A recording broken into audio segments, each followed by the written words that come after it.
Have you ever had a client come to you and say something like, me and my husband did the same exact diet, he lost a bunch of weight, and I barely even budged? Well, in this mini lesson on hormones for personal trainers, we're going to dive into how the keto diet affects your client's hormones.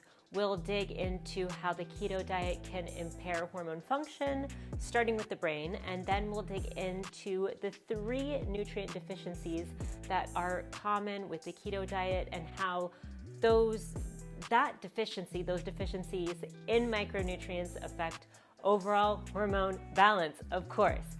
So if you are excited for all that, click that like button and make sure to subscribe to be notified every time I post a new mini lesson for personal trainers on female hormone balance and optimization. If you don't know me yet, my name is Omega. I'm the founder of the Confident Menstrual Cycle Coach Academy, where I empower female personal trainers to balance and optimize their hormones while gaining the confidence to do the same for and with their clients. This is one of my students who says that having access to a legitimate certification course has been invaluable. My name is Anastasia. I'm the owner of Anastasia Brook Fitness, and I'm an NASM certified personal trainer. I just wrapped up Omega's certified menstrual health educator course last month, and I cannot tell you how excited I am that I did it. I am incredibly honored to have been able to do this. I think it's incredibly important that in the fitness industry, we finally have access to this type of information and that we can begin to make a difference with women's bodies by really tuning in with the type of nutrition and exercise that they need to keep them sustained and feeling strong throughout their entire menstrual phase, not just a little bit at a time. And a huge bonus that I had taking this course was also learning about nutrition and fitness for perimenopausal and menopausal women. So if you are a personal trainer and you're thinking about taking this course, I cannot recommend enough that you need to go do it. It's absolutely vital if you are working with women who are menstruating. Everything that you will learn is super important to implement, and Omega is a wonderful teacher.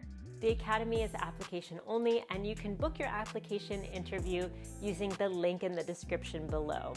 So, there's been a lot of research on the impact of the keto diet on men, postmenopausal women, and obese people, and people with PCOS.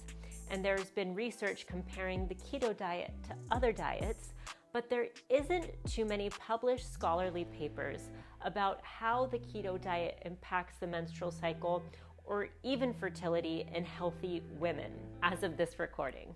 When we talk about female hormones and diet, we have to take these 2 things into account, these 2 hormones into account rather. That is leptin and cortisol. So leptin tells us when we're full, while elevated cortisol beyond normal tells us that we are not safe. Cortisol is a good thing, it's not all bad. Elevated, not so good. So there's a connection between those 2 hormones and fertility. Leptin directly impacts the first step of your fertility. Low leptin from a low carbohydrate diet negatively impacts fertility by disrupting gonadotropin releasing hormone, that's GnRH, in the brain. This article described the leptin to GnRH beautifully, and it's entitled Leptin Regulation of Gonadotropin Releasing Hormone as Receptors as a Metabolic Checkpoint and Gateway to Reproductive Competence. That's a mouthful. Our brain essentially is a checkpoint and a gateway to reproduction. If your client is of the reproductive age, her period, natural cycles is actually a sign of health. When she diets, particularly on the keto diet, her body isn't healthy enough to reproduce. And this is really an evolutionary thing too. When our ancestors were hungry and didn't have enough food to trigger leptin, their body would shut down reproduction because there wasn't enough food for her or her developing baby. And in this scientific review, author Udaya's research showed that carbohydrate deficient diet can actually also lead to period loss. I've been there. Comment below if you have too. Now we'll discuss how cortisol plays a role in the keto diet and your female clients. So enter the HPA axis. The hypothalamic pituitary axis goes from our brain to our uterus. That is how our brain communicates with our ovaries to tell us to turn on or off ovulation. GnRH, gonadotropin-releasing hormones, comes out of the H, the hypothalamus of the HPA axis. Cortisol is produced near that bottom of the axis, the adrenals, and the endocrine gland on top of our kidneys. When we are on any diet and have a desire for food that is outside of our food restriction, the body produces cortisol, and this is well established. The author and researcher Stacy Sims says in her book Roar on female fitness physiology, she cites a study showing that women on diets produce enough cortisol to actually make them gain weight. Let that sink in for a second. Cortisol also impacts hormones, and if we have too much cortisol, it could also shut down the menstrual cycle. That happened to me too in the case of PCOS, but that is a story for a different time. The main takeaway that I want you to use is that 1, the keto diet downregulates the first step of the reproductive cycle, and number 2, the cortisol produced by dieting is enough to make us gain weight. Now let's review those 3 micronutrients that are often deficient in people with the keto diet and can ultimately impair the menstrual cycle. And we'll be using this study to look at that. So, number 1 is potassium. Potassium is the most predominant mineral within our cells, and it's essential for our water balance, our kidney and adrenal function, our acid-base balance, muscle and nerve function, and heart function. So, just basic things.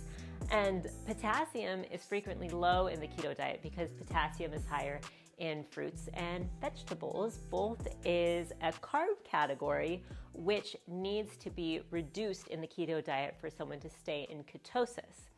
For menstruating people, potassium is important as a pre-period food to help control that water balance. Without potassium, we can actually retain more water.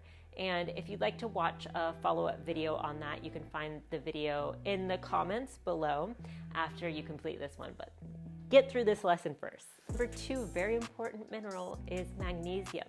So magnesium is that micronutrient that covers hundreds of functions in the body.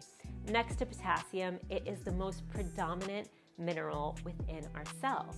And similar to potassium, high concentrations of magnesium primarily come from plant sources, which carbs, duh.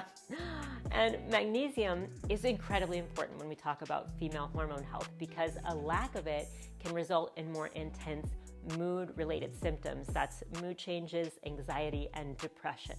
And now, number 3 is folate.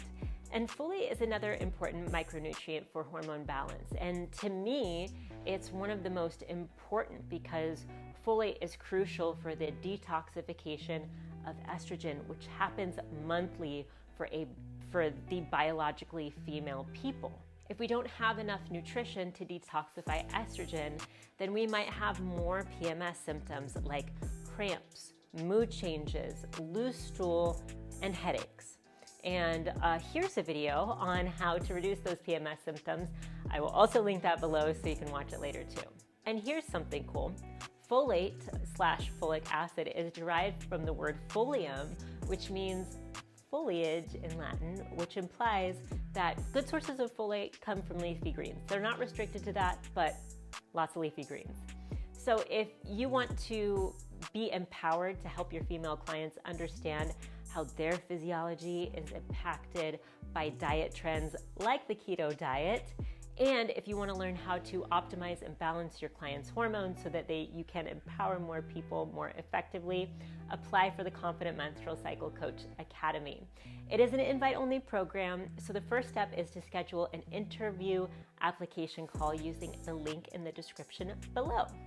And before you go ahead, like this video, subscribe to this channel if you haven't already, and leave me a comment telling me what other diets you want to learn about in relationship to the menstrual cycle. If you're curious about how to program a cyclical weight loss program for your clients, watch this video next.